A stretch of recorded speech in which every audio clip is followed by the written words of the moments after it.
G'day, it's Mark and welcome back to the channel. And in this episode in our auto history series on the Ford Fairlane, we look at the AU. The AU Ford Fairlane was introduced in February 1999 and was a long wheelbase version of the AU Falcon. The platform was known as EA169.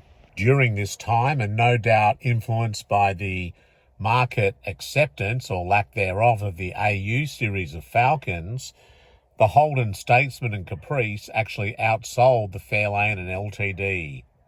This was something of a shock to Ford because Ford had maintained market leadership in the long wheelbase luxury segment since the release of the ZA Fairlane in 1967. The AU Fairlane and LTD models were also the first long wheelbase sedans to share the model code with the Falcon range, being AU.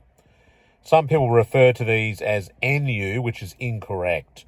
I remember when these cars were released, I was Senior Account Director for J. Walter Thompson on the Ford retail account, and I was invited along to the launch of the AU Fairlanes.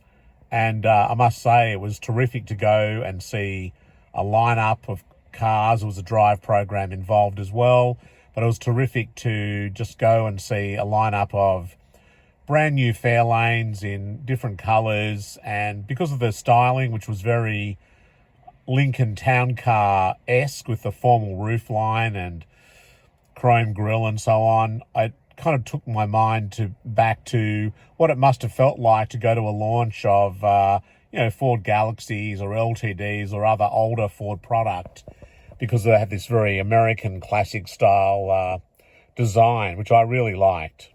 Also different for the AU series of Fairlanes was the fact that the model range was pared back somewhat, and outside of the Tickford versions or some of the limited editions, which I'll cover off shortly, there was just the Fairlane gear. There was no sort of Fairlane and then a Fairlane gear. There was the one model. As I mentioned before, the car did take on a very American, almost mini Lincoln Town Car design theme, which I really liked.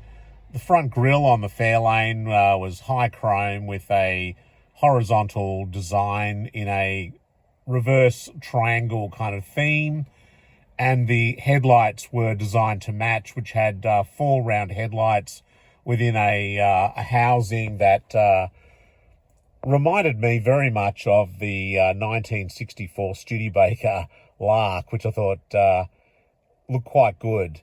On the LTD model, which was released 3 months later in May, that had a more traditional waterfall grille and other changes. I will cover off LTD in a separate standalone series. But the standard Fairlane gear had, power windows, central locking, air conditioning, cruise control, anti-lock brakes, as you would expect. Some very nice alloy wheels, which I particularly liked as well. At the rear, you had a full garnish style with the quite angled taillights on either side, but then you had a red decor panel that went across the boot area and gave sort of a full-width taillight look, although only the outer portions were illuminated. And then you had a large chrome trim piece that was also fitted to the rear, which housed the gear emblem. And I thought it looked really, really good. And likewise, I have to say, the competitive WH Statesman and Caprice, were also very, very good cars. And as I said, actually achieved market leadership. They also had that rear garnish at the back, which I really, really liked. In fact, when Holden got rid of that in the following WK series, I thought that was a real backward step. But that's another story for another series. The styling of the Fairlane, the AU Fairlane, was part of the new Edge Ford theme, and I think it certainly worked a lot better on the long wheelbase cars than it did on the Falcons. The long wheelbase cars, as I said, were more squared off and more formalised in the roofline, whereas the Falcon had that more sort of soft-shouldered, rounded, extremities, which was not well received by the market because Falcons traditionally, as I've said in previous episodes, if you look at my AU Falcon episode, I talk about this in quite a bit of detail, but if you look at previous model Falcons and the successes of Falcon as a great Australian road car, you can see they were quite a rectangular, sort of squared up, broad-shouldered styled vehicle right through, particularly from XR onwards. And so when the AU went to this sort of rounder, softer look, a la Ford Taurus type design, that wasn't well received. But in the case of the Fairlane and the LTD, these cars were much more squared off. The front headlights, the grille, the rear taillights, the roof line, and even the rear quarter panels, the front fenders.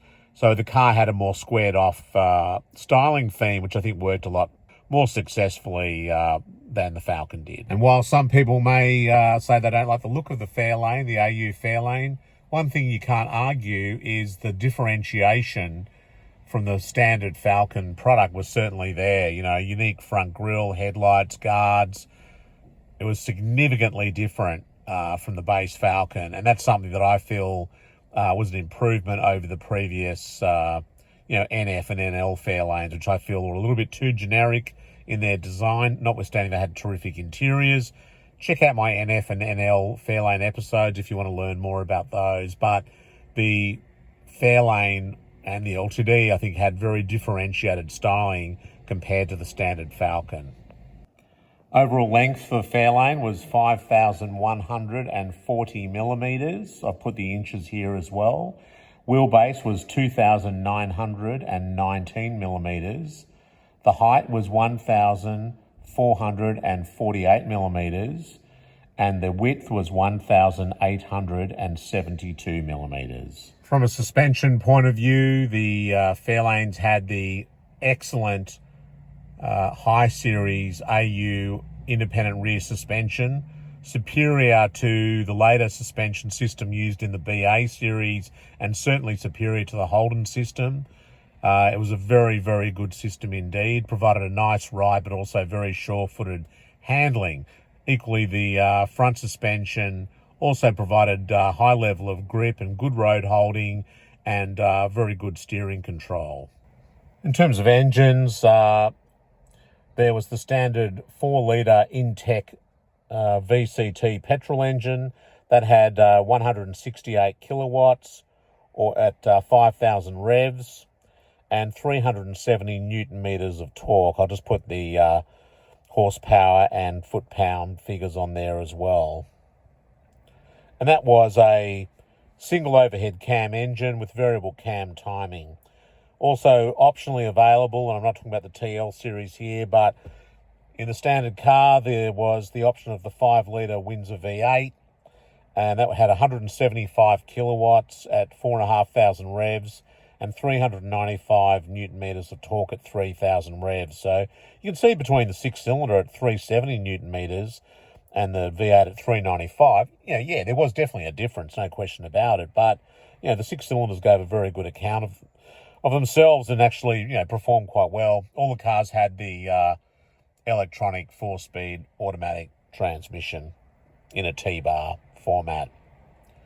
The cars also had the high series dash, quite comprehensive instrumentation, but the high series dash, which had the wood grain that travelled along the upper side of the dashboard, like a Fairmont Gear, for example, chrome interior door handles, leather interior, really, really nicely optioned cars, pass through to the rear trunk for long items and good spacious boot and so on. So, the cars, I think they're a nice package. And again, I remember driving them brand new, either as Ford company cars or rental vehicles.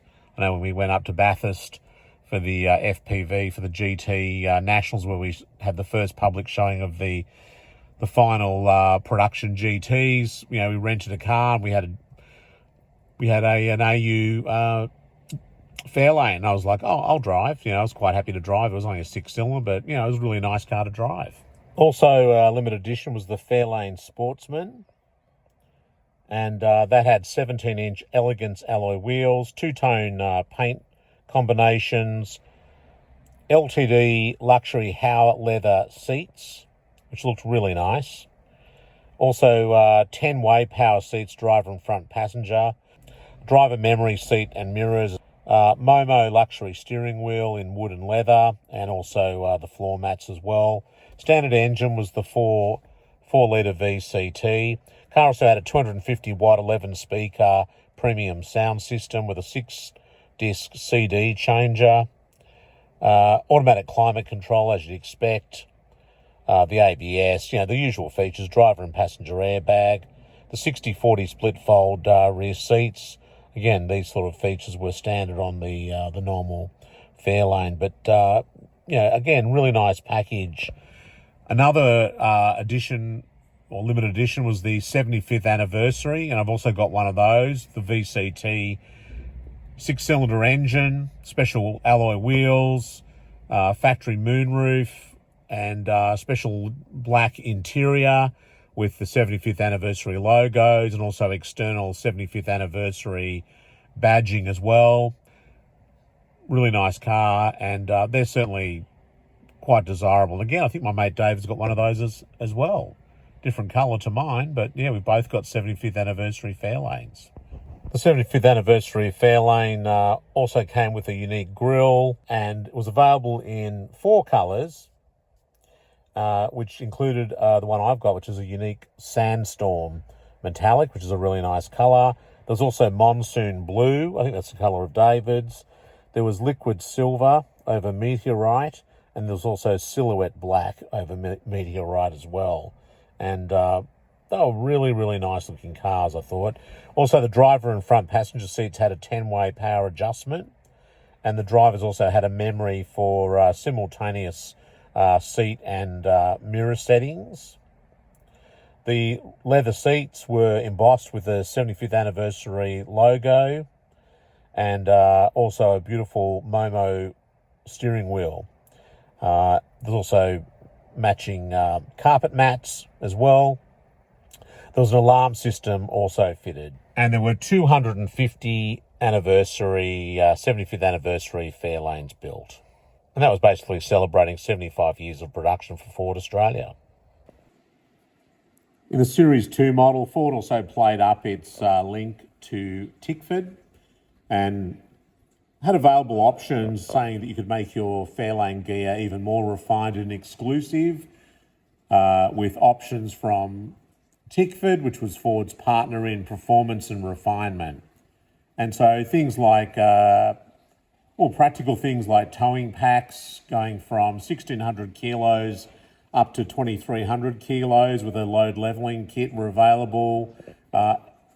Electronic sunroof, wood and leather wrapped Momo steering wheel, 17-inch wheels, these sorts of things were available through Tickford. There are also a number of Ford dealer accessories available on the Fairlanes.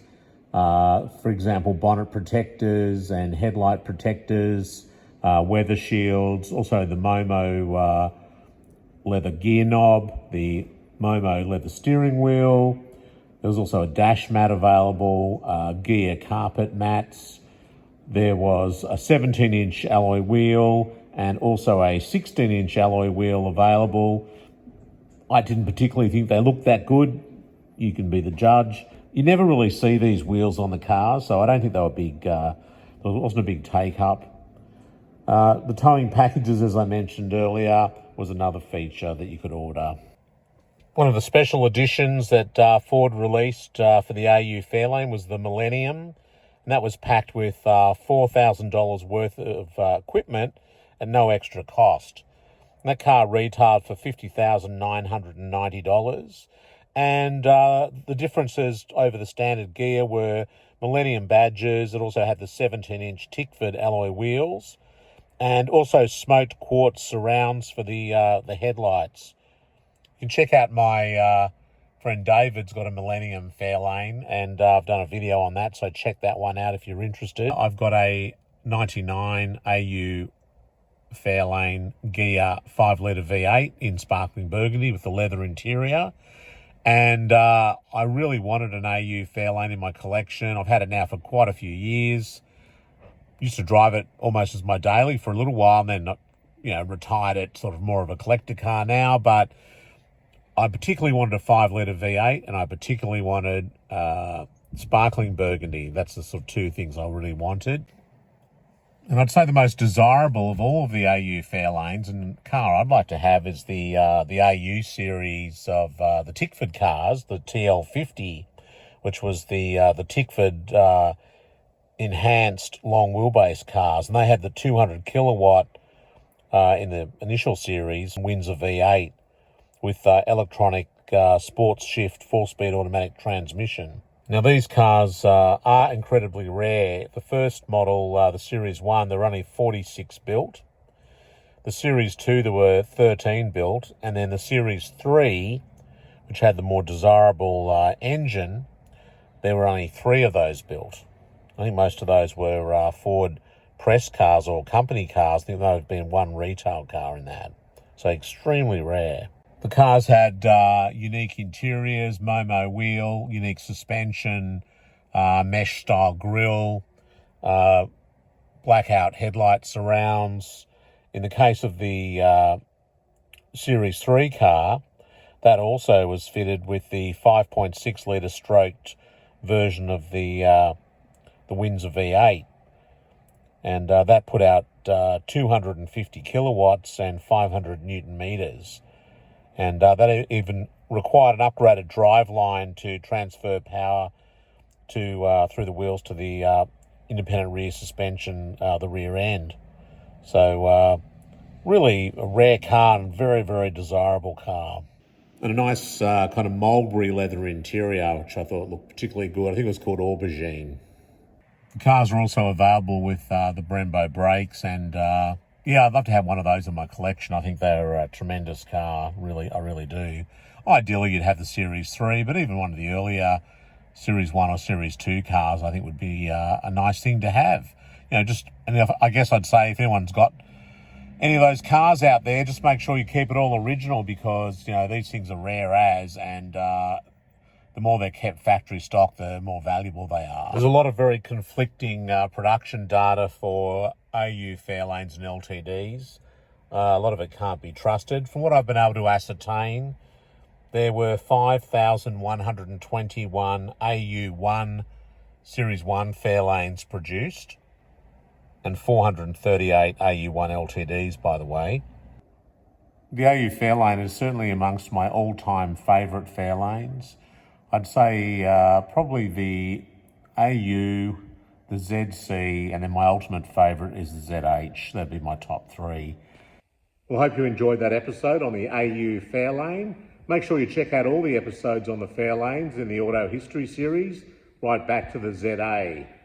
If you did enjoy the episode, please do give it a thumbs up. Makes a big difference to the channel, doesn't cost a cent. Share on your social media, Facebook, car clubs and so on, forums.